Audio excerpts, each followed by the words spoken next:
Okay, in the last chapter, I asked you to focus on, at first we were focusing on Roden, and then he didn't even show up in the chapter.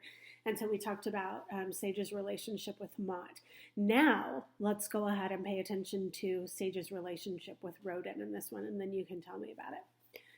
All right, the aromas of spiced meat and fresh baked bread were inescapable as Mott and I entered Farthenwood through a back entrance. The kitchen wasn't far away. I'm getting dinner, right? I asked.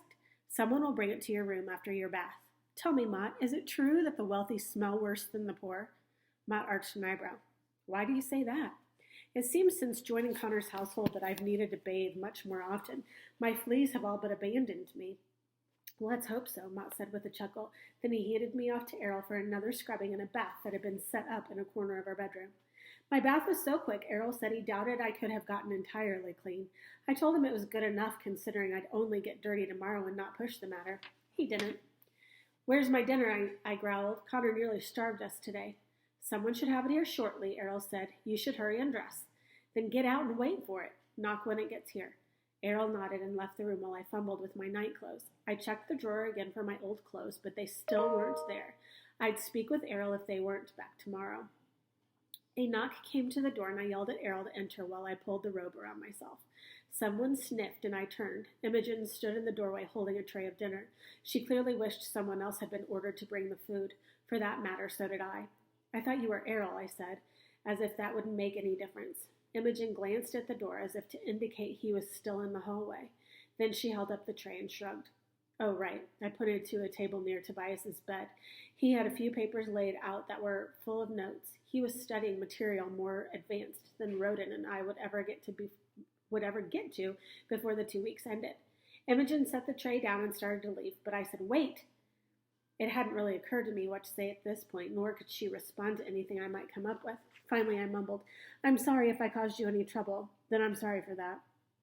She nodded, and what I hoped was an acceptance of my apology, and even offered something close to a smile. I'm Sage, I finally said. Strange, I know, but who gets to choose their name? She pointed to herself and said, Yes, I know. You're Imogen. She started to leave again, but I added, Could you help me with something? I need a thread and a needle. I ripped one of my shirts out on that horse ride, and I've got to sew it up. Imogen held out her hands, indicating she would sew it for me, but I shook my head. I'd rather do it myself. If Connor finds out I've torn his new clothes, I'll get in trouble. Can you get me the needle? She nodded and pointed at the cut on my face. It's okay, I get hurt a lot. I'm used to it. Tiny wrinkles formed between her brows. She opened her mouth as if there were something she wanted to say, then closed it and lowered her hand. You are too familiar, Imogen. Tobias's servant marched into the room.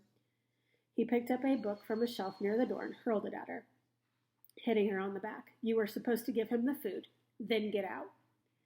In an instant, I got Imogen behind me, then pulled out a knife that had been under my pillow and held it out to the servant. How dare you, I yelled, so angry that the words sputtered from my mouth. She's just a kitchen girl, the servant stiffened, alarmed by my reaction, but clearly confused too. I swiped the knife through the air, forcing him to back up. He gave a cry for help and looked around like he wanted to run, but I had him cornered. Hearing the commotion, Mott ran in. Lower the knife, Sage. His eyes widened. That's mine. He lifted the leg of his trousers where the knife had been sheathed. When did you? Oh, the horseback ride. I needed a knife to cut the meat. They didn't give me one. Mott inched towards me and held out his hands. Give it back, Sage. Now. I reversed the blade and gave the knife to him by the handle. Did you see what he did to her? Mott gently put a hand on Imogen's shoulder. You may go, girl. Imogen didn't look at me as she left the room, and I didn't stop glaring at Tobias's servant. He's not welcome in this room anymore, I said to Mott. He shouldn't work for Connor another minute after what I just saw. You may go as well, Mott told the servant, who tripped over his own feet in his hurry to leave the room. Mott stared at his knife a moment, then wiped the blade with his shirt as if I'd dirtied it. Your mother was kitchen staff, I believe. Barmaid. Same thing. Obviously, you have some sympathy for Imogen. It has nothing to do with that. She didn't do anything wrong, and he threw a book at her. And do you think you helped her just now? Do you think that made anything better for her? I kicked at the floor, angry with myself and angry with Mott, too, though for no clear reason, maybe because I hated it when he was right. She's well treated here, Mott continued. Tobias's servant will be disciplined, and you should be on your knees thanking me for not reporting this to Connor. What I want to know is why you took my knife. I told you, I can't cut the meat without one. Do you feel you're in danger here? From Roden and Tobias? I shook my head. No. From me? Connor?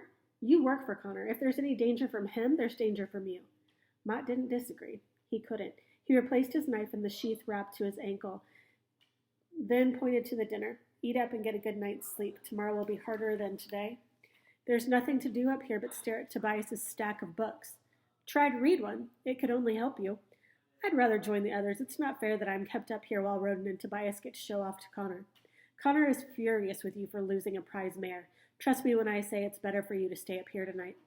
It'd take a miracle for Connor to choose me as prince.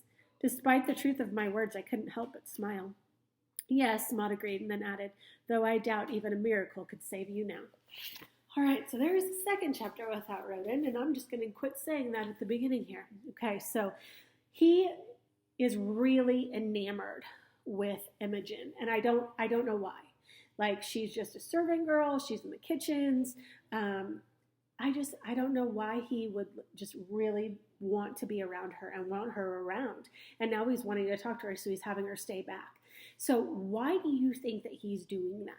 Why do you think that he wants Imogen around? Is there anything that that maybe we can make a prediction about right here?